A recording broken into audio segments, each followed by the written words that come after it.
Hello again, all you yarny peeps and non-yarny peepers. Welcome to Mama G Gear. I'm Mama G and Dr. Rusty Blades. And just want to point out first, before we do all the other festivities, is this is the first time you've seen her with normal colored hair. Just point. Don't worry, I'll dye it right back after this. You look cute with that. I could get that. You could pull that off. If only my bangs looked like this, but see, when I cut my bangs, they do this and that. Yeah. No matter what. You get like that, what do they call that cowlick thing. That's why I'll forever have the part to one of my sides. So yeah, you have no other choice. I have no other choice. Yeah. Anyway, so we're just sporting some of the wigs. We have several, and you'll see many. Thanks for subscribing and hit the like button, leave a comment, all that jazz. So let's take it from there. I'm just going to tell two cute stories. One very short, one just slightly not as short, but still short. But just some things that I like, little things that warm my heart a little bit. Maybe they can share some other. There's a little Hamish nose right there. They're always a part of our films here in the in-building. Dogs eating things off of something. In the in-building. So, you may have already heard this, and you may already know about Maurice Sendak, where the wild things are. Yeah.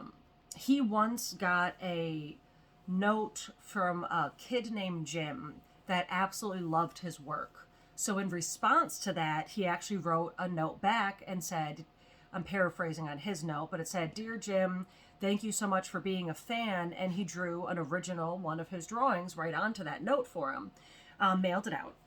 Then he gets a message in response to that from the mother of said Jim, the little boy that got this note.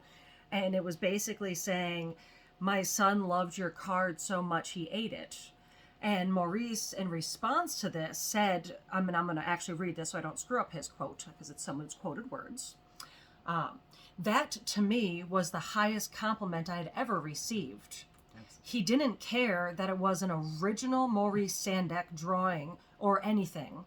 He saw it, he loved it, he ate it. And that is just the a delightful compliment. Story. Oh, and Maurice Sendak is, in my opinion, one of the top 5 children book authors. I used to have an entire children's book library that would put most kindergarten teachers to shame, to be honest, in Spanish and in sign language. So now we're going to talk about another story I very much do love about Walnut and Chris Crow.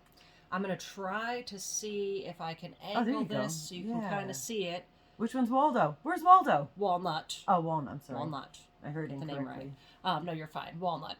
So Walnut is a female crane. I forget. I think it's a white-necked crane. Anyway, so basically what happened is it's an endangered species. And Walnut was in a species recovery breeding program that started in the 1980s. They would hand feed the cranes, so they were used to humans hand feeding them.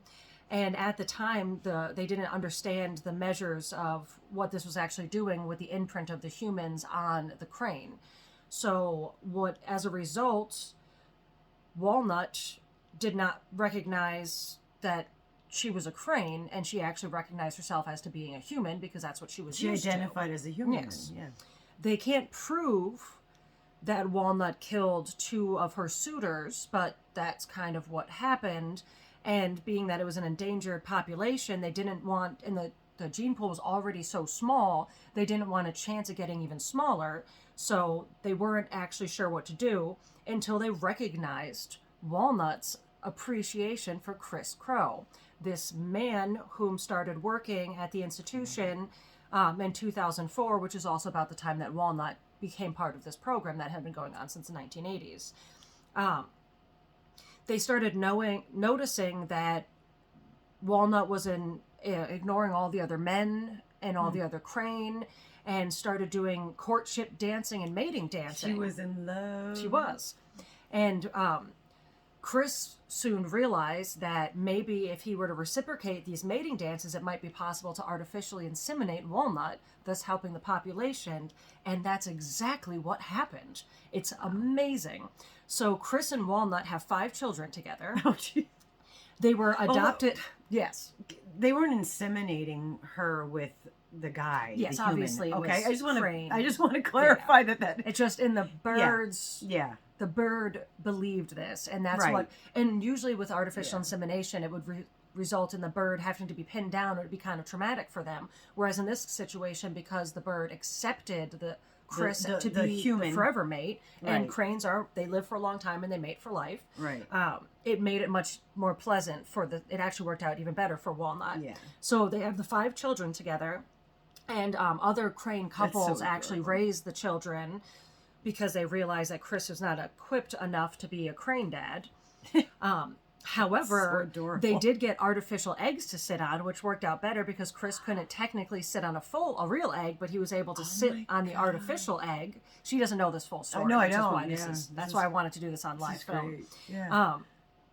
But even though he's can't sit on the egg properly, Walnut seems to think that he's doing adequate looking over their children when they're eggs. So basically, Chris accepts the fact that he's been married to this bird, and white-naped cranes live for about 60 years, and they mate for life. So he basically knows he can't retire. He's stuck in that job. And at the time this article was written, which is some years past, Chris was 36, or Walnut was 36, and Chris was 42. So it looks like he's going to be there a while. I did try to get some more updated information, but couldn't find anything too solid. It seems like everyone's just telling this story. So maybe as I would love to see now for Chris, how's he supposed to have a imagine though, like normal relationship? it sounds. Well, I mean, he goes home. It's just don't ever bring your wife around the crane. But doesn't she look adorable? Yeah, no. But yeah, so I just think about it from Chris's perspective. Like, he decides to start this job because he cares about animals and he wants to make a difference. You don't start at a place like one of these institutions unless you really want to be in it. They're not very easy jobs. No. And he went from maybe I can make a difference to legitimately helping the population maintain that species that you went there to protect. Oh my gosh.